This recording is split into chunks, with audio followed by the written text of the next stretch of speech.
મિત્રો, આપણે પાર્ટ 3 ચાલુ કરવા જઈ રહ્યા છીએ ત્યારે તારીખ 8/7/2026 અને બુધવાર મોરબી, જામનગર, રાજકોટ, દ્વારકા, ગીર સોમનાથ, જૂનાગઢ, પોરબંદર, અમરેલી, ભાવનગર, બોટાદ, કચ્છ, બનાસકાંઠા એ લોકોને અમે આમંત્રણ આપી છીએ કે જેતપર આવો. આપણે જિલ્લા વાઇઝ થોડુંક કંઈક આયોજન કરી અને સમિતિ બનાવી. બીજી એક તારીખ આપું છું 9/7/2026 ગુરુવાર. એમાં પાટણ જિલ્લો, સુરેન્દ્રનગર જિલ્લો, અમદાવાદ જિલ્લો, આણંદ જિલ્લો, વડોદરા, ભરૂચ, સુરત, વાવ, થરાદ, મહેસાણા, ગાંધીનગર, નર્મદા આટલા જિલ્લાઓને તે તારીખે આવવાનું છે.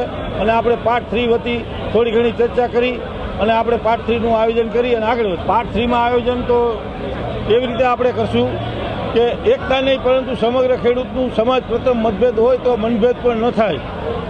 આયોજન દરેક ગામ, દરેક તાલુકા, દરેક જિલ્લા સ્તરે જવાબદારી ટીમો, સ્પષ્ટ કામગીરી, સ્વયં સંકલન કરશું. દરેક કાર્યકર અને સમર્થક શાંતિપૂર્ણ, જવાબદારી અને સંમતિ રીતે આંદોલન આગળ વધારે. ગાંધી ચિંતા માર્ગે આંદોલન કરશું. ખેડૂત ઉપરાંત યુવાનો, મહિલાઓ, વેપારીઓ, મજૂરો અને સમાજના વિવિધ વર્ગો સુધી આંદોલનનો હેતુ પહોંચાડીશું. સોશિયલ મીડિયાના મારફતે સાચી માહિતી ઝડપી લોકો સુધી પહોંચે, અફવાઓ દૂર રહે, એક જ સત્તાવાર માહિતીનો પ્રચાર થાય એવું આપણે આયોજન કરશું. બસ, ભારત માતા કી જય, વંદે માતરમ. આ પરિપત્ર નવો આવ્યો એ પ્રમાણે જે અમે અભ્યાસ કર્યો એ પ્રમાણે તમને હજી કહું છું કે આમાં કરોડોનું ખેડૂતોનું નુકસાન છે. એની સામે સરકાર લાખોમાં વળતર દેવા માંગે છે. એટલે આ પરિપત્ર ખેડૂત હિતેચ્છી નથી પરંતુ કંપની હિતેચ્છી છે એવું લાગી રહ્યું છે.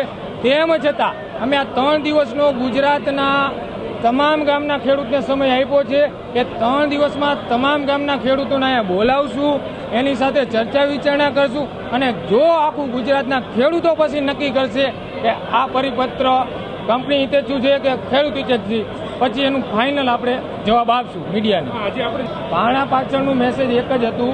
મને પણ હોસ્પિટલાઇઝ કર્યો હતો. ડૉક્ટરે કીધું હતું કે ભાઈ તમારા કિડની અને લીવરમાં હવે સોજો છે, તમારી ઉંમર નાની છે, જો તમે પારણા નહીં કરો, અન્નગ્રહણ નહીં કરો તો ભવિષ્યમાં તમને તકલીફ થશે. બરાબર? એટલે અને બધાય લોકોનો આગ્રહ હતો, અહીંયા મોરબી જિલ્લાના સરપંચો આવેલા તમામ લોકોનો આગ્રહ હતો કે ભાઈ તમે અન્ન ગ્રહણ કરો, અન્ન ગ્રહણ કરીને આગળની તમે લડાઈ લડો. બરાબર? એ વડીલોની, બહેનો, દીકરી બધાયના કહેવાથી આજે 19 દિવસે કમિટીએ આખું નક્કી કર્યું કે હવે આપણે અન્નનો જે ઉપવાસ હતો એ અહીંયા બંધ કરી છે અને આગળની જે નવી રણનીતિ છે એ ગુજરાતના તમામ ખેડૂતને ભેગા કરી સમજાવી અને બધાના મંતવ્ય લઈ અને એમાંથી શું બેસ્ટ નીકળે એ પ્રમાણેની આખી રણનીતિ આપી.